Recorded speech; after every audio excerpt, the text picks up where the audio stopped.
મહાસંદેશ ન્યૂઝમાં આપનું સ્વાગત છે। નડિયાદ ભાગ્યોદય હોટેલ ઉપર દંડનીય કાર્યવાહીનો મામલો। નડિયાદ મહાનગરપાલિકા કમિશનરે મનસ્વી નિર્ણય લઈ કાર્યવાહી કરતા મનપા અધિકારીઓને ખખડાવ્યા। મનસ્વી નિર્ણય લઈને કાર્યવાહી કરવાની કુટેવ ધરાવતા અધિકારીઓ પર અંકુશ લગાવતો પરિપત્ર જાહેર કરાયો।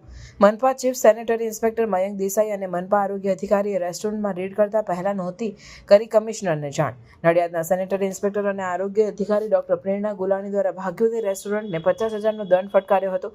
ભાગ્યોદય રેસ્ટોરન્ટ પાસેથી દંડનો ચેક પણ સ્થળ ઉપર લઈ લેવાયો હતો। મીડિયા સમક્ષ કરવામાં આવેલી કામગીરીની પ્રસિદ્ધિ બાદ કમિશનર દ્વારા કરવામાં આવ્યો પરિપત્ર। મનપાના કોઈપણ અધિકારીએ ઉચ્ચ અધિકારીને અંધારામાં નહીં રાખી સૂચના બાદ જ કામગીરી કરવાનો કમિશનરનો આદેશ। મનપા નડિયાદના તમામ કર્મચારીને અધિકારીઓની પરવાનગી બાદ કાયદાકીય કાર્યવાહી કરવાની સ્પષ્ટ સૂચના। રિપોર્ટર પ્રતિક ભટ્ટ, નડિયાદ। મારું નામ Mayank Mahendrabhai Desai, incharge chief sanitary inspector Nadiad મહાનગરપાલિકા।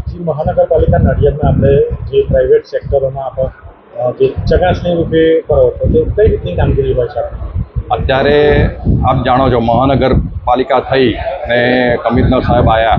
કમિશનર સાહેબનો પહેલો આગ્રહ એ છે કે ગામ ચોખ્ખું રહે અને પ્રજાલક્ષી કાર્યક્રમમાં કમિશનર સાહેબે કહ્યું છે જે પણ તમારાથી થાય એ તમે કરો, પણ પ્રજામાં સારો અવકાશ રહેવો જોઈએ કે આપણી મહાનગરપાલિકા થઈ છે તો મહાનગરપાલિકા પ્રમાણે આપણે કામ કરવાનું છે। હમણાં છેલ્લે લાસ્ટ ટાઈમ તમે ભાગ્યોદય રેસ્ટોરન્ટમાં કરી તેના કામગીરી કરી એ બાબતે આપણે કમિશનર સાહેબને જાણ કરી હતી? હા, ભાગ્યોદય રેસ્ટોરન્ટમાં અમે કામગીરી કરી, હું અને આરોગ્ય અધિકારી સાથે રાખીને કામગીરી કરી।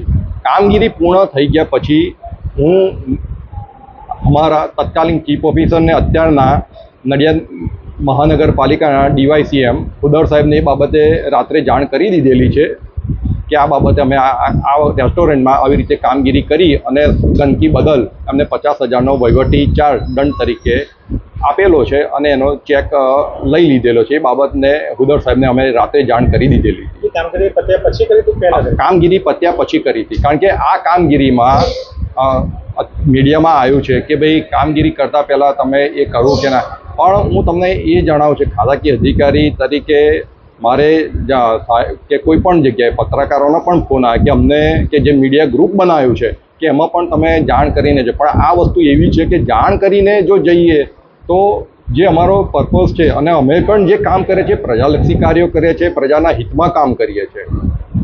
કમિશનર સાહેબનો જે પરિપત્ર છે કમિશનર સાહેબનો પરિપત્ર ગઈકાલે આવ્યો, પહેલા પરિપત્ર નહોતો આવ્યો।